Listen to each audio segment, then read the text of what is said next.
A busy schedule awaits the Prime Minister when she gets here for the summit that is holding out much hope, considering the many critical agenda issues and side events that normally bring their bags of expectation, as in the case of U.S. CARICOM bilateral discussions requested by President Barack Obama.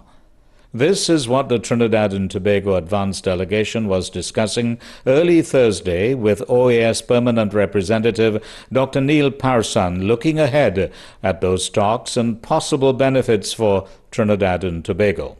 Many businessmen in the international community, more over the U.S., have expressed the role that Trinidad and Tobago is playing with respect to business development opportunities for the Caribbean, not just Trinidad and Tobago. Everett Green, who has been heading the surge negotiations in preparation for the summit, says common social issues have a tendency to resurface, and Trinidad and Tobago must be ready to leap forward and capitalize on emerging opportunities.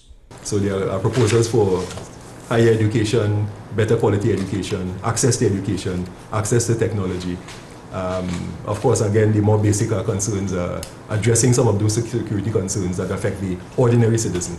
Foreign Affairs and Communications Minister Dr. Suraj Rambachan says most of the agenda items here are already delivered in Trinidad and Tobago, but the summit presents ways of evaluating performance and delivery. You know, attending a meeting like this, Summit of the Americas, is really also an opportunity for you to see how well am I doing with my national agenda vis-a-vis other countries with whom we are competing for resources, and in terms of attracting resources as well as developing your people.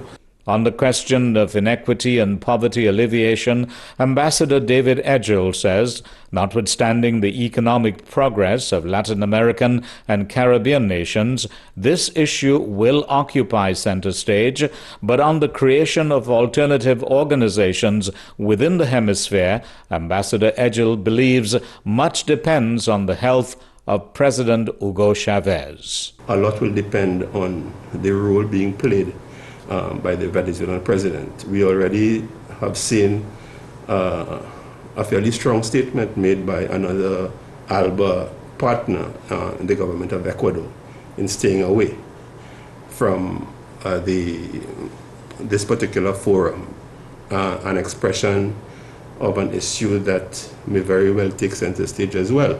Well, it is another occasion for Western Hemisphere leaders to review initiatives and formulate new plans that are supposed to benefit millions of people in this region. Poverty alleviation and citizen security at the center of the discussions. In the words of the host president, Juan Manuel Santos, Colombia expects tangible results that will translate into welfare and progress, especially in this decade of the Americas. From Cartagena in Colombia, this is Gideon Hanuman Singh reporting.